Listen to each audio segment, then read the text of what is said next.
कहते हैं हिंदू व्रत एकादशी साधे दूध सिंघारा सेती। उन्होंने कहा ये जो हिंदू है, हिंदू समाज एकादशी व्रत को बड़ा महत्व देता है और एकादशी व्रत भी रहता है। तो साहब यहाँ कह रहे हैं, मानो ये बता रहे हैं कि ऋषि मुनियों ने व्रत का महत्व इसलिए बताया और व्रत का प्रचलन इसलिए चलाया क्योंकि कहा जाता है सप्ताह में, महीना में, 15 दिन में एक दिन उपवास रहने से शरीर का कुछ जहर बाहर निकल जाता है, विष बाहर निकल जाता है, शरीर अपना संतुलन बना लेता है। तो इसलिए व्रत रहना चाहिए, उपवास रहना चाहिए। लेकिन आदमी खाने में इतना आदी है कि डायरेक्ट किसी को कह दीजिए भोजन छोड़ दो तो कोई नहीं छोड़ेगा। तो ऋषि मुनियों ने विधान बना दिया कि चलो व्रत का नाम लगा देते हैं, कुछ व्रत शुरू कर देते हैं, कम से कम इसी नाम से तो लोग व्रत उपवास रह लेगा। और व्रत भी लगाया तो इतना ऐसे नहीं लगाया, अगर सिर्फ कह देता कि एकादशी व्रत करना है या पूर्णिमा का व्रत करना है या जितने भी बहुत सारे व्रत हैं व्रत करना है तो आदमी नहीं करता। तो क्या किया, उसका परिणाम बता दिया कि व्रत करने का क्या फल मिलता है। तो ऐसा फल बता दिया कि डायरेक्ट स्वर्ग मिल जाएगा, धन मिल जाएगा, रिद्धि सिद्धि मिल जाएगा, बिल्कुल तत्क्षण लाभ मिल जाएगा, वैकुंठ में निवास मिल जाएगा। अब आदमी सोचता है अगर एक दिन भूखा रहने से ये सब मिल सकता है तो क्या दिक्कत है, रह लेंगे। लेकिन फिर बाद में जो लोग भूखे नहीं रह पाते थे तो पंडितों ने थोड़ा एक और विधान बना दिया कि अगर भूखे नहीं रह सकते तो नींबू पानी पी सकते हैं। तो लोगों ने कहा कुछ और छूट मिल सकती है क्या नींबू पानी के अलावा? कहा मीठा चीज़ खा सकते हैं, हलवा खा सकते हैं, खीर खा सकते हैं। बस छूट मिलनी थी कि आदमी दिन भर जितना रोज़ खाता था उससे ज़्यादा खा जाता है। अब व्रत जिस दिन रहता है तो व्रत रहना था पेट खाली रखने के लिए, भूखे रहने के लिए, लेकिन छूट मिल गई कि नींबू पानी पी सकता है, फल खा सकता है, दूध पी सकता है, हलवा खा सकता है, खीर खा सकता है। अब आदमी इतना ओवरलोड कर लेता है कि दिन भर करवटें बदलता रहता है। अब करना था क्या, लेकिन कर लिया क्या। तो साहब कहते हैं हिंदू व्रत एकादशी साधे दूध सिंघारा सेती। दूध लेता है, सिंघारा का खीर बनाता है, हलवा बनाता है, इसी से अपना एकादशी व्रत को साधता है। अब यहाँ व्रत शुरुआत हुई थी सिर्फ शरीर हेतु से, ताकि शरीर में एक सप्ताह 15 दिन में व्यक्ति थोड़ा उपवास रह ले। ये आयुर्वेद में भी कहा गया है, शरीर विज्ञान के लिए बहुत अच्छी चीज़ है, शरीर स्वास्थ्य के लिए, कि हर व्यक्ति को सप्ताह या 15 दिन में या महीना में कम से कम एक दिन उपवास बिल्कुल रहना चाहिए। जल लेते रहिए। लेकिन अब व्रत के समय लोगों ने क्या किया, जल तो लेते ही हैं, साथ साथ मीठा खाना शुरू कर दिया ताकि पेट खाली ना रहे। बस नाम हो गया कि हमने नमक नहीं खाया, दाल भात नहीं खाया, लेकिन उसके अलावा इतना ले लिया कि वो 4 दिन नहीं पचेगा, तो कोई मतलब नहीं रहा व्रत करने का। अब साहब जब इसको आध्यात्मिक रूप से लेते हैं, ये तो शरीर स्वास्थ्य के लिए हो गया कि व्रत क्यों करना है, भूखे क्यों रहना है। अगर एकादशी करते भी हैं तो कभी द्वादशी भी कर लीजिए, द्वादशी के दिन भूखे रह लीजिए, कभी त्रयोदशी के दिन रह लीजिए, कोई दिक्कत नहीं है। फल उतना ही मिलेगा अगर सच में भूखे हैं तब, और यदि खा लिए तो एकादशी में भी करेंगे तो भी फल नहीं मिलेगा। तो साहब यहाँ कहते हैं कि असली व्रत तो तब होगा, ये तो शरीर के लिए बताया साहब ने, लेकिन असली एकादशी व्रत तब होगा जब 5 ज्ञानेंद्रियाँ, 5 कर्मेंद्रियाँ और 1 मन, एक मिला के कितना हुआ, 11। तो साहब कहते हैं असली व्रत कब होगा, जब 10 इंद्रियों सहित मन को हम वश में कर लेंगे, उस दिन एकादश व्रत हो गया। लेकिन ये बस में नहीं होता है, बल्कि बस से बाहर हो जाता है। आदमी को नहीं खाना था और खा लिया, व्रत करके भी संतुलन नहीं। व्रत किया किसके लिए, पेट को नियंत्रण करने के लिए, मन को नियंत्रण करने के लिए, और व्रत करके और अनियंत्रित हो गया तो कोई मतलब का रहा नहीं रहा। ये तो ऐसा ही हुआ जैसे भगवान महावीर के बारे में कहा जाता है कि वो कपड़ा नहीं पहनते थे। अब वो जंगल गए, ध्यान साधना करने लगे, धीरे धीरे जो कपड़े पहने थे पुराने हो के फट के निकल गए तो दोबारा कपड़ा ही धारण नहीं किया। वो जानबूझ के नहीं छोड़ा, वो गिर गया, और गिर गया तो वैसे ही वो जंगल में समय बिता दिए। अब जो कपड़ा ही नहीं पहने, आज उन्हीं के नाम पर महावीर वस्त्र भंडार मिल जाएगा आपको। अब जो खुद कपड़ा नहीं पहने उनके नाम पे महावीर वस्त्र भंडार। कबीर बीड़ी, अब कबीर साहब ने बीड़ी नहीं पिया होगा कभी, उनके नाम से बीड़ी चल रही है। हनुमान तंबाकू, हनुमान जी तंबाकू छुए भी नहीं होंगे कभी। तो ये सारी चीज़ें विपरीत हो जाती है कि व्रत था उपवास के लिए, व्रत किया जाना था पेट को सही करने के लिए, तो व्रत से ही पेट को खराब कर लिया। यानी इतना खा लिया कि अगले दिन टेबलेट खाना ही खाना है, अगले दिन उसको डॉक्टर के यहाँ जाना ही जाना है। तो व्रत के बाद अगर बीमार हो रहे हैं तो क्या मतलब है। अब इसको आध्यात्मिक रूप से साहब कहते हैं एकादश, अर्थात एकादशी व्रत मतलब 5 ज्ञानेंद्रियाँ, 5 कर्मेंद्रियाँ और मन, इसको स्ववश में करना है, इसको अपने वश में करना है। अगर इसको वश में कर लिए तो आदमी ज़्यादा खाएगा ही नहीं, तो व्रत रहने की भी ज़रूरत नहीं पड़ेगी। भूखा उसे ही रहना पड़ता है जो ज़्यादा खा लेता है। जो आदमी धूप में खड़ा है उसी को तो छाया में जाने की इच्छा होगी ना। जो पहले से छाया में है वो क्यों छाया में खोजेगा कि मुझे छाया में जाना है। जो आदमी भूखा है वही तो भोजन की तलाश करेगा। जो पहले से तृप्त है वो भोजन क्यों खोजेगा। जो चीज़ नहीं होती है हम उसकी तलाश करते हैं। जो बीमार है वो दवा की खोज करता है। जहाँ बीमारी है वहाँ डॉक्टर को जाना पड़ता है। जहाँ स्वास्थ्य पहले से मौजूद है, जहाँ बीमारी ही नहीं है, वहाँ दवाई की क्या ज़रूरत है। तो अगर भूखे रहने से ही व्रत कंप्लीट हो जाता तो जो बेचारे कई लोग फुटपाथ पर 4-4 दिन भूखे रह जाते हैं उसको तो सबसे पहले स्वर्ग मिल जाता। अगर एक दिन भोजन न करने से स्वर्ग मिलता तो न जाने भारत या दुनिया में कितने लोग भूखे सो जाते हैं रोज। इस हिसाब से तो कितने जानवर भी व्रत कर लेता है। कई जानवरों को खाने को नहीं मिलता। कुत्ता बिल्ली भी कई बार बेचारा दिन भर घूमते रहता है, अन्न नहीं मिलता है, तो सबसे पहले तो उसी को मिल जाता स्वर्ग। साहब ने कहा है ना कि बाहरी क्रियाकलाप से, बाहरी कर्म से कोई सिद्धियां प्राप्त नहीं होती, कोई सुख स्वर्ग प्राप्त नहीं होता। स्वर्ग अर्थात स्व में गमन, शांति की अवस्था, प्रेम की अवस्था, आनंद की अवस्था कब मिलती है? जब हम अपने भीतर लौट आते हैं, जब हम विकारों से मुक्त हो जाते हैं। तो साहब कहते हैं हिंदू व्रत एकादशी साधे दूध सिंघारा सेती। वे कहते हैं कि हिंदू तो व्रत कर रहा है, त्यौहार कर रहा है, एकादशी कर रहा है और फल फ्रूट के साथ कर रहा है। जिस हेतु से, जिस उद्देश्य से करना था वो नहीं कर रहा है, जिस लक्ष्य को लेकर करना था वो नहीं कर रहा है, बल्कि उस लक्ष्य से विपरीत जाके कर रहा है। और जब इतना कर भी दिया, ठीक है, व्रत रह भी लिया, बात समझ में आती है, दूध पिया, फल खाया, सिंघाड़ा खाया, खीर खाया, हलवा खाया, सब खा लिया, उसको लगा मैंने व्रत कर लिया। लेकिन अब साहब आगे कहते हैं इतना करने के बाद मन तो छोड़ ही दीजिए कि मन को वश में किया आदमी, इंद्रियों को वश में किया है तो छोड़ ही दीजिए। मन तो बहिर्मुख है, मन तो बाहर ही भाग रहा है, इंद्रियों पर अपनी स्ववस्था नहीं है, वाणी पर अपनी स्ववस्था नहीं है। जब जो मन में आया आदमी बोल दिया। ये वाणी पर अगर स्ववस्था हो जाए तो बहुत सारे युद्ध तो ऐसे ही समाप्त हो जाए। घर में ही आप देख लीजिए कि कोई कुछ कहा, हम सुनते कहाँ हैं, इंतज़ार भी नहीं करते, सामने वाले की बात पूरी नहीं होती कि हमारे मुख से गालियाँ निकल जाती।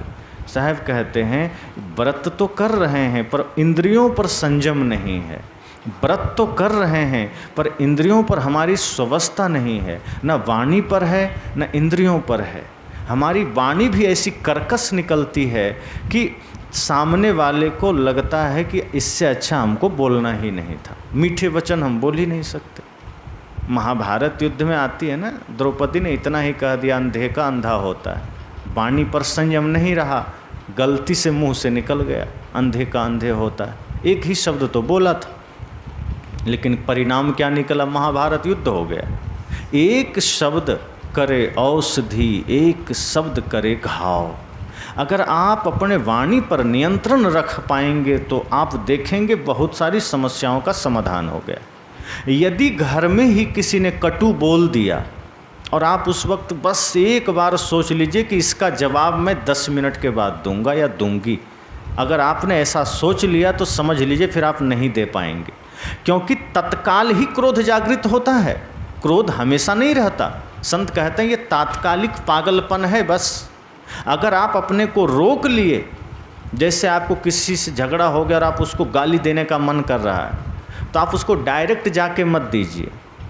आप ऐसा करिए, कागज़ निकालिए, जितनी गालियाँ देनी उसमें लिख लीजिए, लिख करके और सोचिए कल उसको जाके एक कागज़ ही दे देंगे, पढ़ लेगा वो अस्थाई रूप से। बोल के आ जाएंगे तब तो सुनेगा, भूल जाएगा, लेकिन लिख के देंगे तो बढ़िया रहेगा। आप ऐसा ही सोच लीजिए कि मुझे जिससे झगड़ा हो गया है, मुझे घर जाना है, एक लेटर लिखना है, उसमें सारी गालियाँ लिख देनी है, अपने गुस्से का इजहार कर देना है और एक दिन के बाद वो लेटर उसको दे देना है।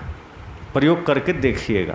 मैं निश्चित कहता हूँ, अगर आपने कागज़ में सारी गालियाँ लिख ली तो एक दिन बाद कौन कहे, 1 घंटे बाद खुद आप पढ़ेंगे तो आपको खुद पर शर्म आएगी, क्या ये मैंने लिखा है, और आप कूड़ादान में डाल देंगे, जला देंगे। फिर आप नहीं देने जाएंगे। क्यों? क्योंकि वो तत्काल पागलपन आ गया था, तत्काल वो क्रोध आपको अपने वश में कर लिया था। और जब क्रोध के वश में आदमी हो जाता है तो क्रोध जैसा चाहता है वैसा कहलवा देता है। अब होता तो 5 मिनट के लिए, 2 मिनट के लिए ही है, लेकिन वही 2 मिनट में बहुत कुछ नष्ट हो जाता है। एक आदमी बाहर से आया, वो 10,000 रुपये की पूरी गड्डी थी, एकदम बंधा हुआ। वो प्यारा सा बच्चा था, 2-3 साल का, खेल रहा था। तो दौड़ ऐसे ही घुटने के बल चलते चलते गया, पिताजी के गोद में वो गड्डी रखी थी।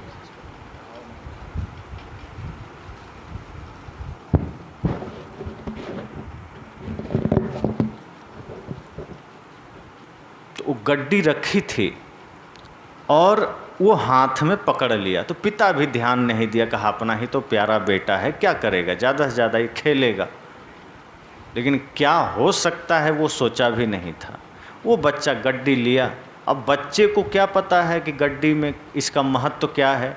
आप 2 साल के बच्चे को एक हाथ में खिलौना रखिए और एक हाथ में 2000 का नोट रखिए, तो आप जानते हैं कि वो क्या पकड़ेगा, वो खिलौना ही पकड़ेगा।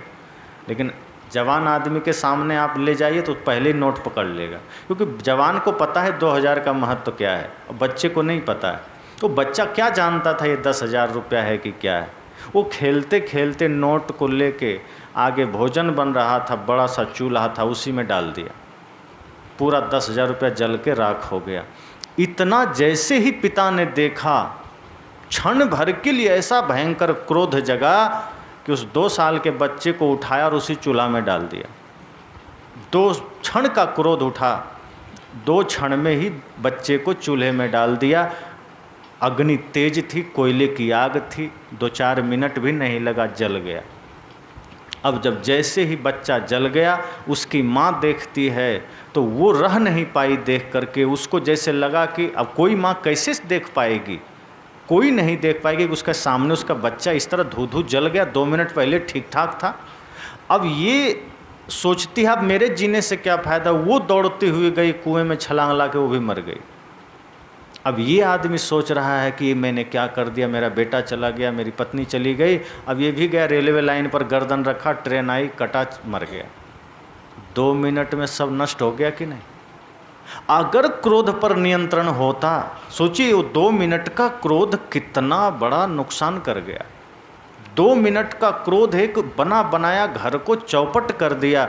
संयम होता अपने ऊपर, कोई व्रत न करता, बस क्रोध पर संयम होता, वाणी पर संयम होता, अपने इंद्रियों पर संयम होता, तो ये सोचता कि 10,000 जो गया है वो 10,000 कौन कहे, ये पूरी संपत्ति तो इसी की है, इसी बेटे की है।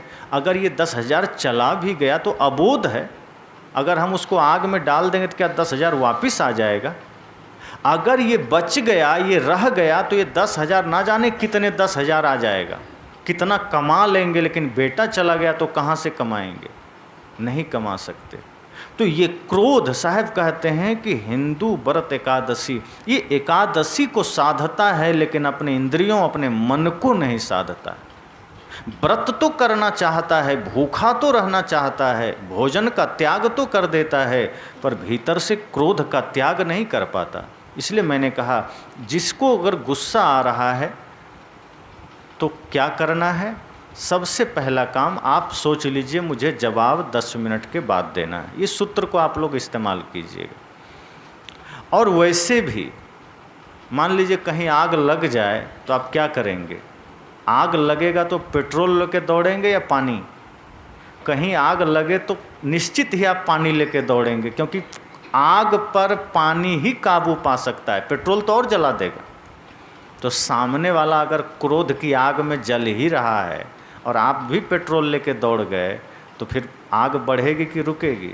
बढ़ जाएगी, भयंकर आग बढ़ेगी। तो अगर सामने वाला क्रोध में अंगार बन गया है तो आप जलधार बन जाइए, आप थोड़ा शीतल बन जाइए, क्योंकि एक को तो ठंडा होना ही पड़ेगा। आप पानी बन जाएंगे तो सामने वाले के भीतर जो क्रोध की आग है वो भी शांत हो जाएगी, और उसकी हो ना हो, कम से कम आप तो क्रोध से बच जाएंगे, आप तो विकार से बच जाएंगे। और बाद में उसका भी ठंडा होगा तो कम से कम इतना तो सोचेगा कि मैंने भूल किया, उसने तो किया ही नहीं, मैंने उस पर गुस्सा किया, वो मुस्कुरा दिया। साहब कहते हैं इसलिए व्रत भले ही बाहर आप ना करें, उपवास ना करें, चल जाएगा, लेकिन उपवास करके, व्रत करके अगर जीवन से क्रोध नहीं छूटा, वाणी पर संयम नहीं हो पाया, इंद्रियां स्ववश नहीं हो पाई, तो ऐसे व्रत से क्या लाभ? फिर ऐसा व्रत करने का क्या अर्थ होता है? उससे अच्छा कोई व्रत की जरूरत नहीं। अब माताएं जैसे तीज का व्रत करती, तो शायद ये पुत्र के लिए होता है क्या? तीज पति के लिए होता है। अच्छा, जितिया व्रत पुत्र के लिए होता है, मैं भूल गया, मैं तो करता नहीं, कहाँ से याद रहे।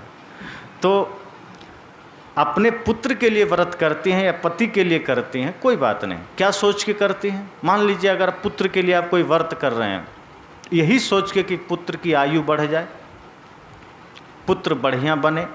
अब भूखे आप रह रहे हैं, अन्न आपने छोड़ा है, पूजा आप कर रहे हैं, अब इसका प्रभाव बेटे पर कैसे चला जाएगा? अगर आप चाहते हैं बेटा सही रहे, लंबी उम्र जिए, तो आपका सबसे बढ़िया व्रत क्या होगा? बेटे को सही शिक्षा दीजिए, सही संस्कार दीजिए, जो माता सीता ने दिया था। अगर आपने बेटे को सही संस्कार नहीं दिया और आप खूब जितिया व्रत कर लिए और बेटा चला गया कुसंग में, शराब पी रहा है, जहाँ तहाँ लफड़ा कर रहा है, तो आप इधर व्रत करते रहेंगे और उधर पुलिस हथकड़ी लेने पहुंच जाएगा कि चलो तुमको अरेस्ट करने आए। आपका व्रत धरा के धरा रह जाएगा। साहब यही कहते हैं कि ये व्रत काम नहीं करेगा, ये एकादशी से काम नहीं चलेगा जब तक एकादश 10 इंद्रियां और एक मन स्ववश में नहीं होगा, जब तक आप स्ववश करके सही रास्ता नहीं देंगे अपने को और अपने बच्चों को, तब तक ये कुछ नहीं बनेगा। इसलिए कि किसी भी व्रत की बात है, चाहे पूर्णिमा की व्रत है, चाहे वो एकादशी का व्रत है, बहुत लोग सोमवारी भी करते हैं, मंगलवारी करते हैं, हमें तो लगता है 7 दिन व्रत ही व्रत है, उसके अलावा भी व्रत है। कई बार एक एक दिन में 2-2, 3-3 व्रत भी पड़ जाता है और लोग करते हैं। लेकिन साहब ये कहते हैं कि मैं रोकता नहीं हूँ, मैं मना नहीं करता हूँ, आप व्रत कीजिए, पूजा कीजिए, लेकिन उसका संबंध आपके इंद्रियों से होना चाहिए, व्रत का संबंध आपके मन से होना चाहिए। अगर व्रत करके मन स्ववश ना हो पाया तो ऐसे व्रत से क्या लाभ है? व्रत किए और मन स्ववश नहीं है, व्रत किए और वाणी स्ववश नहीं है, व्रत भी चल रहा है और लोगों से गालियां भी दे रहे हैं, लोगों को गालियां भी दे रहे हैं, व्रत भी चल रहा है, दूसरों से छल भी कर रहे हैं, व्रत भी चल रहा है, अब मंदिर में जाके व्रत के दिन पूजा कर रहे हैं, प्रार्थना कर रहे हैं, उपासना कर रहे हैं, सामने प्रभु हैं, भगवान हैं, उनके सामने हाथ जोड़ के प्रार्थना चल रही है और मन में शकुनी का कपट जाल चल रहा है कि किसके साथ छल करना है। कहते हैं फिर ये व्रत फिजूल है, ये व्रत झूठ है। असली व्रत है कि आप भले ही व्रत ना करिए, अर्थात भूखे ना रहिए, लेकिन आपका मन पवित्र हो जाए, आपकी स्वस्थता आपकी इंद्रियों पर हो जाए। तो साहब ने कहा हिंदू व्रत एकादशी साधे शुद्ध दूध सिंघारा सेती, कि हिंदू एकादशी व्रत साधता तो है लेकिन दूध फल आदि सब खूब खा के साधता है, भूखे नहीं रहता। भूखे भी रह जाए तो कम से कम शरीर का तो फायदा हो, उस शरीर का भी फायदा नहीं होता और मन तो सुबह से होता ही नहीं है। लेकिन आगे क्या होता है, अन्न को त्यागे मन को न हटके, पारन करे सगौती। साहब बिल्कुल सच्चाई बता दिए का अन्न का त्याग कर दिया और मन को नहीं रोका, अन्न को छोड़ दिया और मन को नहीं रोका। अन्न का त्याग हो गया, क्रोध को नहीं छोड़ा, झूठ को नहीं छोड़ा।